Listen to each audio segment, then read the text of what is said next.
It has the technology, the climate, and the know-how.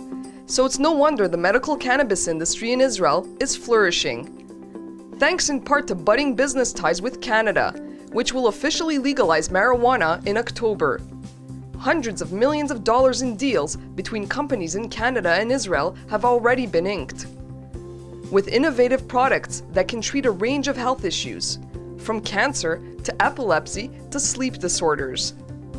Saul Kay is the man behind Canatech, one of the biggest events in the industry, which takes place each year in Israel. So we've got 106 clinical trials running right now in cannabis, and nowhere else in the world has been able to do that. So we've got over 30, I think it's even 40,000 patients now, and when I started there were 12,000 patients, so that's a huge amount of growth.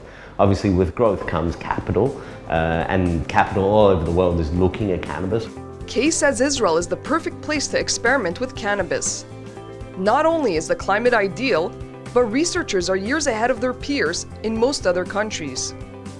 Like those at Cannabis, which has developed a revolutionary technology. That's why we created the VCT, the vapor capture technology. Basically what it does is it vaporizes cannabis.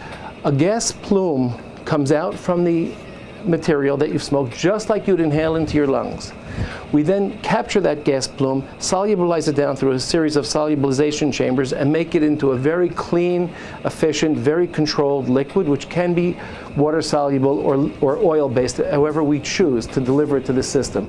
Alvid Pharma is also making strides, with unique products combining medicinal mushrooms and cannabis. Alvid has already signed deals with several licensed producers, or LPs, in Canada. It seems like almost every LP over here have something to do with somebody in Canada right now. Canada is probably the most mature market right now in terms of cannabis in the world. Okay, they have took this the most serious way. They've done it right.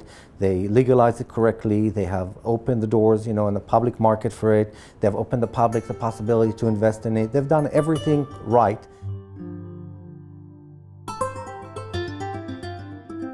But the picture for Israel is not as rosy or green as it could be. There's a lot of uncertainty facing the medical cannabis industry in Israel.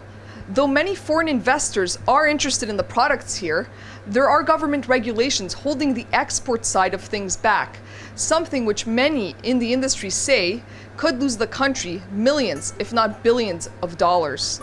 It all got held up by Bibi, Prime Minister Netanyahu, who said, I want to do a final review before we allow export. It was unchallenged in the government, which is really rare in Israel.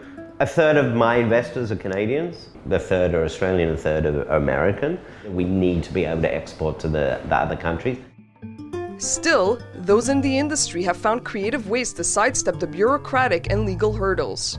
As I said before, with the regulation, we're concerned. We will not count our business just on change of regulation. We want the change of regulation. We believe it's going to come, but we can't build a business based on it. And that's why in R&D, it's very simple. Israel doesn't give you the permission, I'll take my recipe and I'll do it somewhere else. Despite the obstacles, entrepreneurs are determined to blaze a trail forward and transform Israel into the startup nation of medical cannabis. From Jerusalem, Maya Margit for the Media Line.